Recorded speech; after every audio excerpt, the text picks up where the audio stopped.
Welcome, everyone, to another edition of The Travel Show with your host, Ted Blank, of Ted Blank Luxury Travel and Adventure. And we are talking travel on this wonderful summer day. Great to see you, Ted Blank. How have you been? I've been doing well. How about you? Well, I've been doing great as well.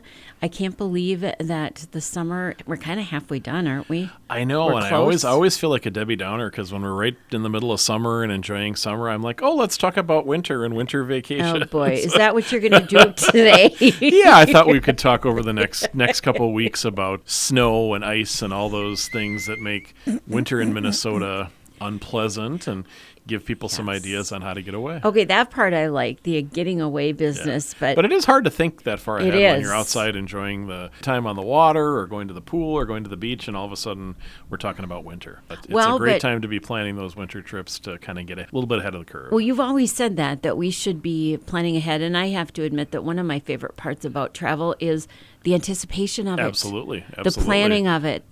Just knowing that you have something coming. To look forward to. Yeah, you can research a little bit about where you're going. That I love. What you might like to do and what you might like to eat. And so, yeah, it is really kind of fun. I always know what I'm going to eat, Ted Blank. You know that.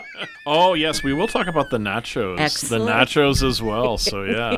So you are going to be Debbie Downer. You're excused because this is your business. You have to plan ahead. I think, the other thing, too, is it's nice to get it off your own list and just say, okay, I have my winter getaway planned, and now I can go back to enjoying summer. Oh, that's a great idea. So, yeah. Well, do you have any ideas? Are new things coming down the pike that you want to tell us about? I thought I would talk a little bit about some cruises this week and some opportunities for folks who might enjoy taking a cruise in the Caribbean. My birthday's at the end of January 29th. People always ask when the best time to get away from Minnesota is, and I say right around my birthday. I agree with you. Because usually it's about 40 below zero, Yes. and when I have birthday parties, nobody comes because it's so darn cold. So I usually get out of town at that time. But, from a kind of a vacation perspective, it's ahead of spring break. And so for people who don't have to worry about kids and building their travel schedule around kids, it's a great time to go. It's a little bit of the shoulder season, actually, so it'll be a little quieter. Cruise ships will be a little less full. Pricing can sometimes be a little bit better. And I think the weather in the Caribbean is really pleasant at that time of the year, and it's miserable here. Well, January, February, for great sure. times to go. I think also of the March and April time, I'm almost ready for spring. Yeah. I don't want to Yeah. leave Minnesota Exactly. because spring here is so pretty. But boy, I am sick of winter right around the end of January. Yeah, usually January is kind of a brutal month. And even this Yes. year we didn't have much snow, but it was still pretty cold. No kidding. In January. Yeah. I'm going to talk a little bit about a cruise line. It's called MSC Okay. Cruises, and it's actually a very big cruise line, but a lot of people probably haven't heard about it. They aren't one of those household names. Is that the umbrella MSC? Or MSC is the name of the company. Okay. It stands for Mediterranean Shipping Company, Okay. actually. They've been around for quite a long time. They got their start in cargo shipping. I was going to say by the name. Yeah, and then they went into cruises. Okay. And so they're actually probably the biggest cruise line that nobody's ever heard of. They have about 18 ships in their fleet, and most of them are quite new and really, really impressive ships. These are big cruise ships. These are the 4,000 to 5,000 passenger mega cruise ships that aren't the biggest ones out there, but they're big. That is and big. so, it is big. And we're going to talk about a way to make it not feel so big and Okay. to really avoid some of the challenges that can come along with bigness. But I think for a lot of people, the idea of all the different facilities and amenities that are available on those large cruise ships can be really attractive. And, the entertainment is phenomenal. The shows are full Broadway type productions and big theaters, Cirque du Soleil type performances. In the evening, there'll be a variety of different lounges and bars. They've got a disco for the young at heart like yourself, and they've got the jazz club for the old at heart like me who like to sit there and kind of relax, and just so many different things to do on board the ship that make the ship part of the destination. But certainly the downside to that can be the crowds. It is big, and that can mean a lot of lines, and there's a way to avoid that we'll talk a little bit about today. Easy Pass? Easy Pass? No, not Easy Pass, but a magic elevator, What? actually. Yeah, there is a magic elevator. So, like I said, the ships are large ships. They're pretty value priced. So if you're looking for a really great price on a nice cruise, they fit the bill really well. And the staterooms they have, the balcony staterooms, very, very nice. But on board each of their ships, they have a section that they call the MSC Yacht Club. And there's actually no yacht there, but it's kind of a cruise ship within a cruise ship. And so about 200 passengers on every sailing have access to the yacht club. And so their staterooms are going to be in the best locations. And there is actually a separate part of the ship that's reserved exclusively for the yacht club guests, or as they call them on board the ship, the members of the yacht club, even though there's no yacht there, actually. But it's kind of a cool, doesn't it have a European vibe to it? It totally does. And it is an Italian cruise line, so there's a little bit of a European flair. But when you board, you get a little key card. And that key card is your secret pass to get access to the yacht club on board the ship, to the magic elevators, and all sorts of other great experiences. And so I think for people who maybe would say, maybe a mega ship cruise isn't something I want to do, when you look at the value of this and the value price that they offer, it's a great opportunity. And it's a great opportunity to get away, to experience the Caribbean, but to be really well taken care of and have the added benefit of all those neat things that you can only do on a big ship, like the shows and the entertainment and those other things. So it's kind of like the best of both worlds in a lot of ways. Well, I'm even thinking that maybe in families, some people might want to join the yacht club and some people might not. Absolutely. Could Absolutely. that work? Yep, that on could this work. That vacation? could absolutely work. And then when you get into port, you hang out together or something? That can absolutely work. And one of the nice things about the yacht club is they actually do have some staterooms without windows. And so for folks who want to travel with kids, that can be a great option for them. And of course, that'll be a lower price than a balcony or a suite. So there's a good choice of staterooms available within the yacht club. But generally, you're going to be looking at a mini suite or a suite. The amenities that come along with it are just incredible. And they have these really nice itineraries that are kind of, I would say, modular itineraries. What does that mean, And that please? means you can kind of mix and match. So you can take a 3-day cruise and combine it with a 7-day cruise and have a 10-day cruise. You can take 2 7-day cruises and end up with a 14-day cruise. You could take 3 and end up with a 21-day cruise. Come home when it's spring. Well, come home in spring. But a lot of people like to get away for a longer For time, sure. especially in the winter. And so, to me, 2 weeks is a great amount of time. And you'll visit different ports on those different cruises. A lot of times there's sure. only one port that overlaps. And that, I think, is one of the real highlights of this cruise line. It's their private island that's in the Bahamas. And the private island is called the Ocean Cay Marine Reserve. And we've talked about private islands before. The cruise line goes and they buy or they lease an island and they build basically a beach club for their guests. And so MSC is a relatively new cruise line. So when they got around to building their private island, they actually had to buy kind of a used. What are you talking about? Well, it was actually Ted? used for dredging. And so it was kind of an abandoned island. And they came in and said, let's not just build a private island here. Let's actually make a marine preserve. Let's restore this island to what it was before it kind of got trashed. Wow. Let's restore the coral reefs and stuff around it. And so there's a huge conservation effort that goes along with this private island. And so it's a beautiful island, lots of lovely beaches. The water in the Bahamas is crystal clear, beautiful to swim in. Some nice dining venues on the island, food trucks. But for the folks in the yacht club, it gets even better. Oh. So everyone in the yacht club has a butler assigned to them. And so everybody's like, what does a butler do? And my short answer to that question is they make all the stress on a vacation go away. And so your butler is going to make sure you have a stress-free day on the Ocean Cay Marine Reserve. So they take you down to the dock, and that's something that's nice about this island is the ship can actually pull up alongside and dock. And there's some islands, gigantic this gigantic ship, yep. And there's some islands where the ships have to use tenders, and so that adds a level of kind of inconvenience and hassle to it. But you can dock at the island, and they take you on a tram to a private beach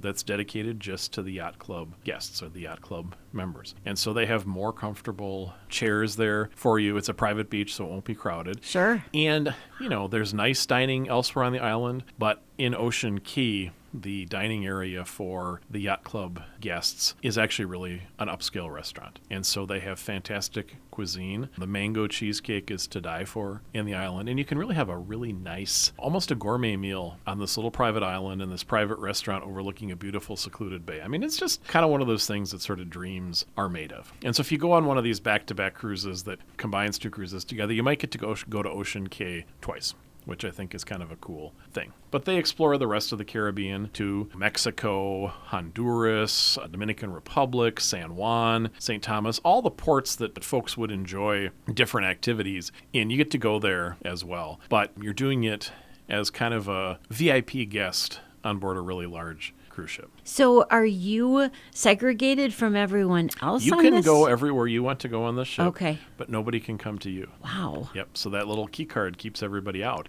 But for example, when you go to the shows at night, the big shows, there's a separate seating area for you. And your butler will actually take you down there and help you find a seat. So again, they're there to make all that stress of that vacation go away. And then afterwards, you can go to the dance club, you can go to the jazz club, you can enjoy the music in the ship, or you can go back to the yacht club area. And they have their own lounge. And guess where the best bartenders on the ship work? In the yacht club. They have their own restaurant there. It really is a gourmet restaurant. And you'll have a much wider selection of entrees than you would have anywhere else on the ship. Just excellent, excellent service. And I mentioned it has a private pool. So it's a pool and hot tub area that's just for the guests of the yacht club. And that's 200 people. About 200 people. It varies a little bit depending on the ship. And you also get access to the spa, the ship's main spa, and you can go to the thermal room and the sauna and all those wonderful things for free. It's included in the price of the cruise, and if you want a massage, you can pay for that, but you can actually access the rest of the spa for free. So if it rains or if you just enjoy kind of leaning back and relaxing and enjoying some time in the spa, you can do that as well. So, Ted, how much more expensive would the yacht club be, like percentage-wise? Is Yeah, it so I would twice say as if you're, much, or- yeah, probably about twice as much. I would say if you're looking at a 14-day cruise in the Caribbean, you're looking at probably around $5,000 a person, give or take a little bit depending on when you go, which for 14 days is actually a pretty good value, I would say. And I would challenge folks who are thinking about this and thinking about, hey, maybe I want to do a resort or something instead. I would say your money goes definitely a lot further on board the cruise ship. And you can have this really, really top-notch exclusive experience at what I think is a real value price. And you can see so many countries. You can see so many different islands. And, some of these Caribbean islands are fascinating. If you go to Roatan, which is a little island off the coast of Honduras that they go to, it's got some fabulous, fabulous beaches. But it also has excursions where you can go visit some sort of native fishing villages that are built up on stilts. And you can enjoy, exploring a really different indigenous culture. So you can do some intellectual things as well, or you can just enjoy the beach. In Nassau in the Bahamas, you can go have a lovely afternoon hotel at a beautiful colonial-feeling hotel called the Grey Cliff Hotel. It's a beautiful little historic property, and you go have an authentic afternoon tea in the heat of the Bahamas sun. So that's something you can't do every day. They visit a port in the Dominican Republic called Puerto Plata, and there is a series of waterfalls. There are actually 27 different waterfalls, and it's called Damahagua. And you can actually put on your aqua socks and you can climb the waterfalls. And in Mexico, I think they have probably the neatest excursion. There's a lagoon inland, so it's not on the ocean, it's inland. It's a freshwater lagoon, and they call it the Seven Colors Lagoon, because the water is so clear, you can see all these different shades of blue as you go there. Wow. You can go on a pontoon boat to a little island, have a little tequila or a margarita on the way out there, and you can actually swim in the lagoon. And it's fresh water, so you don't come out smelling like salt water. They have a nice little Mexican lunch at a restaurant on this island, and just a real, relaxing thing to do. One of those things that you go to the Caribbean in order to do. And I think, these itineraries, and especially the 10 and 14-day ones, give you a chance to get a really nice flavor for those different places, but also it's enough time to kind of just relax and decompress and just enjoy the experience. So when you say the Caribbean, It's a big ocean. Mexico, Cancun, Cozumel are in the Caribbean. St. Thomas, San Juan in Puerto Rico, the Dominican Republic, Cuba, Haiti, and all those islands in the south, Barbados and Aruba. so you can go so many places. Yes, you can. Now, these cruises, one of the reasons I like them is because they start and end in Florida, either in Port Canaveral, which is about 60 miles from Orlando, or in Miami. And those are both places that are very easy to get to. Lots of flights there. Great things to do beforehand if you want to go down there a little early. Port Canaveral is actually a stone's throw from Daytona Beach, so you can explore Daytona Beach. Miami, oh my gosh, there's so much to see and do. I mean, there's an art scene and fascinating restaurants, beautiful botanical gardens, some just nice hotels that you can almost have a vacation before your vacation. And, if 2 weeks isn't long enough for you, make it 2.5. But I have to tell you about the magic elevator. Oh, well, I'm very interested in this magic elevator. So one of the challenges of a big cruise ship like that is getting people around. And so they now have smart elevators. So you don't just press up or down. You actually press a button for where you want to go. So if we got to an elevator bank, I might press deck 14 and you might press deck 8. And the elevators now are smart enough to, instead of just going up and down and stopping at every floor, they bunch their activity together so they shorten the amount of time you have to wait. Wow. But if you have the key card from the yacht club and you go up and you scan your key card, all of a sudden you get priority access to the elevator. What? So before you get the elevator, if I'm in the yacht club, it's going to come and take me where I want to go. You're kidding. So it really, really saves some time, saves some hassle. You know, the butlers are down on the dock when the ship is disembarking and when the ship is embarking, and they're going to make sure you head right to the front of the security line. And if you don't travel in the yacht club, you might wait in line for a fair amount of time. I mean, they move quickly, it's pretty efficient, but you'll have a lot of lines, and that'll be part of the experience. And so this is a way to kind of take some of those rough edges off, enjoy what's great about that big ship cruise, but have that little hotel within a hotel that you can enjoy that gives you a really, really special experience. It's a really interesting concept. Yeah, and I think a lot of people don't necessarily realize that this type of thing exists. And MSC was one of the first to introduce this concept, and I think they really keep evolving it and they keep making it better. So it's a neat experience. It's different than staying in a resort. Cruising is different than staying in a resort. But even resorts are starting to do things like this, have those sort of hotels within a hotel. And so it is a great way to travel. I think the value quotient is really, really high. And the Caribbean is a perfect place to do it, and why not do it for 10 or 14 days? Oh, I love it. Ted, I guess it's not too early to start planning our winter vacation, so how can we go about getting a hold of you? Yeah, I should let you know that the first staterooms to sell out on the ship will be the yacht club. So it's definitely good to plan ahead. But the best way to get a hold of me is to give me a call at 651-964-8245.